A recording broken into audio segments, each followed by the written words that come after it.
നിലമ്പൂർ ഉപതെരഞ്ഞെടുപ്പിൽ PV അൻവർ മത്സരിക്കും. ഔദ്യോഗിക പ്രഖ്യാപനം ഇന്നുണ്ടാകും. തൃണമൂൽ കോൺഗ്രസ് ചിഹ്നത്തിലാകും PV അൻവർ മത്സരിക്കുക. വിപിൻ സി വിജയൻ വിശദാംശങ്ങളുമായി. വിപിൻ, ഒടുവിൽ അനിശ്ചിതാവസ്ഥയ്ക്ക് വിരാമമാവുകയാണോ? അദ്ദേഹം മത്സരരംഗത്തേക്ക് ഇറങ്ങുന്നു എന്നുള്ളതിന്റെ സ്ഥിരീകരണമായോ? എപ്പോൾ ഔദ്യോഗിക പ്രഖ്യാപനം ഉണ്ടാകും?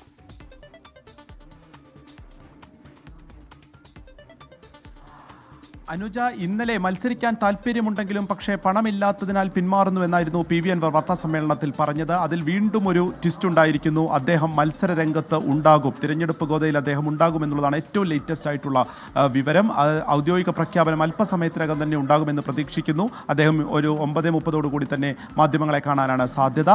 നാളെ നാമനിർദ്ദേശ പത്രിക സമർപ്പിക്കേണ്ട അവസാന തീയതിയാണ്. അപ്പോൾ നാളെ തന്നെ അത് സമർപ്പിക്കുകയും ചെയ്യും. തൃണമൂൽ കോൺഗ്രസിന്റെ ദേശീയ നേതൃത്വം മത്സരിക്കാൻ ഇതിനോടകം തന്നെ PV അൻവറിനോട് തീരുമാനിച്ചു കൊള്ളാൻ അനുമതി നൽകിയിരുന്നു. പാർട്ടി ചിഹ്നം അനുവദിച്ചു നൽകി എന്നുള്ളതാണ് പുതിയ ഒരു കാര്യമുള്ളത്. അതിലെ 2 പൂവും പുല്ലുകളുമുള്ള ആ ചിഹ്നത്തിലായിരിക്കും മത്സരിക്കാൻ ദേശീയ നേതൃത്വം ആവശ്യപ്പെട്ടിരിക്കുന്നത്. പക്ഷേ PV അൻവറിനെ സംബന്ധിച്ച് കഴിഞ്ഞ തവണയൊക്കെ മത്സരിച്ച ഓട്ടോറിക്ഷയിൽ തന്നെ മത്സരിക്കാനുള്ള താല്പര്യമാണ് പ്രകടിപ്പിച്ചിരിക്കുന്നത്. ഇതിലൊരു അന്തിമ തീരുമാനം ഇതുവരെ ആയിട്ടില്ല. അപ്പോൾ ഇന്ന് തന്നെ മത്സരിക്കുന്നതിന് വേണ്ടിയിട്ടുള്ള എല്ലാ തയ്യാറെടുപ്പുകളും അദ്ദേഹം നടത്തി കഴിഞ്ഞു എന്നുള്ളതാണ് മനസ്സിലാക്കാൻ സാധിക്കുന്നത്.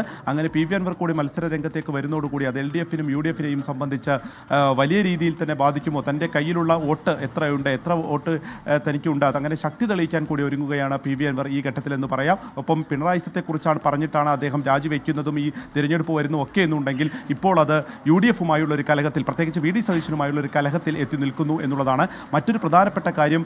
ഇന്നലെ UDF-ലേക്കില്ല, VD സതീശൻ നയിക്കുന്ന UDF-ലേക്ക് ഇനി ഇല്ല എന്ന് PV അൻവർ പ്രഖ്യാപിച്ചു എന്നുണ്ടെങ്കിലും ഇന്നലെ രാത്രി രാഹുൽ മാങ്കൂട്ടത്തിൻ്റെ നേതൃത്വത്തിൽ അപ്രതീക്ഷിതമായി ഒതായിലുള്ള PV അൻവറിൻ്റെ വീട്ടിലേക്ക് എത്തുകയും ഒരു കൂടിക്കാഴ്ച നടക്കുകയും ചെയ്തിരിക്കുന്നു. ഏകദേശം 1 മണിക്കൂറോളം ആ കൂടിക്കാഴ്ച നീണ്ടുനിന്നു. ഒരു 11 മണിയോട് കൂടി ഇവിടെ എത്തിയ രാഹുൽ മാങ്കൂട്ടത്തിൽ പിന്നീട് 1 മണിക്കൂറിന് ശേഷമാണ് ഇവിടെ നിന്ന് മടങ്ങിയത്. ആ കൂടിക്കാഴ്ച പക്ഷേ എന്തായിരുന്നു ഉദ്ദേശം, അല്ലെങ്കിൽ ആരാണ് അതിന് പിന്നിൽ, ആര് പറഞ്ഞിട്ടാണ് രാഹുൽ മാങ്കൂട്ടത്തിൽ വന്നതെന്നുള്ള വലിയ ചോദ്യങ്ങളൊക്കെ തന്നെ UDF ക്യാമ്പിൽ നിന്ന് തന്നെ ഇപ്പോൾ ഉയരുന്നുണ്ട്. ഒരു അനുനയ നീക്കമായിരുന്നു,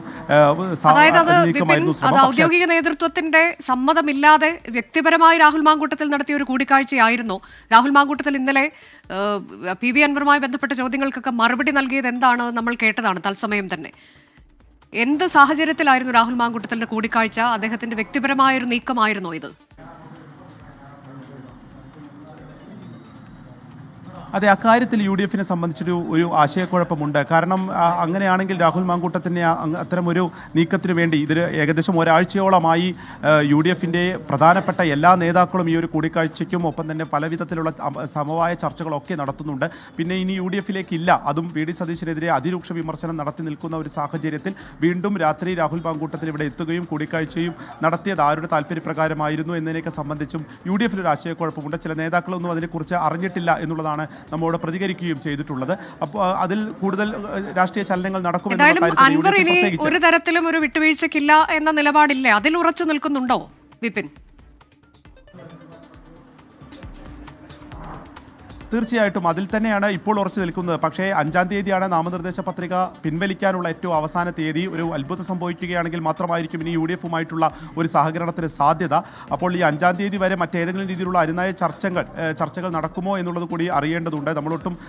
നമ്മളെന്നല്ല ഇപ്പോൾ ഒട്ടും പ്രതീക്ഷിക്കാത്തൊരു നീക്കമായിരുന്നു ഇന്നലെ രാത്രി UDF-ൻ്റെ ഭാഗത്തുനിന്ന് സ്വാഭാവികമായിട്ടും സംഭവിച്ചത്. കാരണം അത്രത്തോളം രൂക്ഷ വിമർശനം പ്രതിപക്ഷ നേതാവിനെതിരെ ഉന്നയിക്കുന്നു. ഇനിയൊരു കൂടിയാലോചനയോ ചർച്ചയോ ഇല്ല എന്ന് വിചാരിച്ച സ്ഥലത്ത് നിന്നായിരുന്നു ഇത്തരത്തിലുള്ളൊരു ചർച്ചകളും കാര്യങ്ങളും നടന്നു. അപ്പോൾ ഇനിയും എന്തെങ്കിലും ഇത്തരത്തിലുള്ള നീക്കങ്ങൾ ഉണ്ടോ എന്നുള്ളത് കൂടി പരിശോധിക്കണം. ഇതിൽ എന്തായിരുന്നു ഇന്നലെ സംഭവിച്ചതിനെ സംബന്ധിച്ച് രാഹുൽ മാങ്കൂട്ടത്തിൽ അതിൽ വിശദീകരിക്കും എന്നുള്ളതാണ് ഈ ഘട്ടത്തിൽ. ഒരു കാര്യം കൂടി, ഇവിടെ PV അൻവർ മത്സര രംഗത്തേക്ക് ഇറങ്ങുകയാണെങ്കിൽ അത് ഏത് വോട്ട് ബാങ്കിൽ വിള്ളലുണ്ടാക്കുമെന്നാണ് നമ്മൾ നിലവിൽ കരുതേണ്ടത്. കഴിഞ്ഞ തവണ അദ്ദേഹം LDF-ന്റെ പിന്തുണയോടെ മത്സരിച്ച് വിജയിച്ചതാണ്.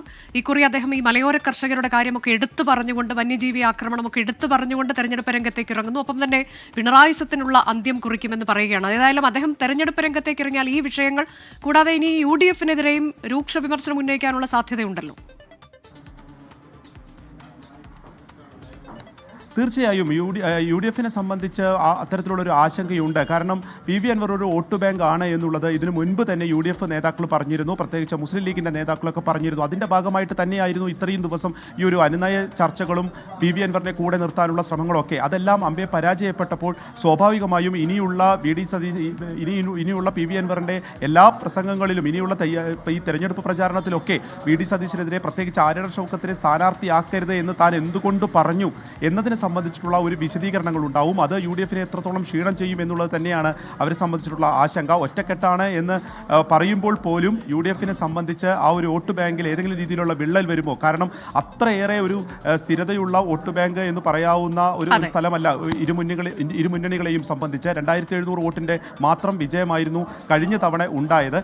അപ്പോൾ അതിനെ സംബന്ധിച്ചിട്ടുള്ള ഒരു ആശയക്കുഴപ്പം സ്വാഭാവികമായും യു ഡി എഫിനെ ഇപ്പോൾ തന്നെ അലട്ടിയിട്ടുണ്ട്. അതിന്റെ ഭാഗമായിട്ടായിരുന്നു ഇന്നലത്തെ സന്ദർശനം എന്നുകൂടി വേണം നമ്മൾ വിലയിരുത്താൻ. നിലമ്പൂർ ഉപതെരഞ്ഞെടുപ്പിൽ പി വി അൻവർ മത്സരിക്കുമെന്ന് ഏറെക്കുറെ ഉറപ്പായിരിക്കുന്നു. ഔദ്യോഗിക പ്രഖ്യാപനം ഇന്നുണ്ടാകാൻ സാധ്യത ഏറെയാണ്. തൃണമൂൽ കോൺഗ്രസിന്റെ ചിഹ്നത്തിൽ പി വി അൻവർ മത്സരിക്കും. ദേശീയ നേതൃത്വം ആവശ്യപ്പെട്ടിട്ടുണ്ട്, ചിഹ്നം അനുവദിച്ചു കൊടുക്കുകയും ചെയ്തിട്ടുണ്ട് ദേശീയ നേതൃത്വം എന്നുള്ളതാണ് നമുക്ക് ലഭിക്കുന്ന വിവരം.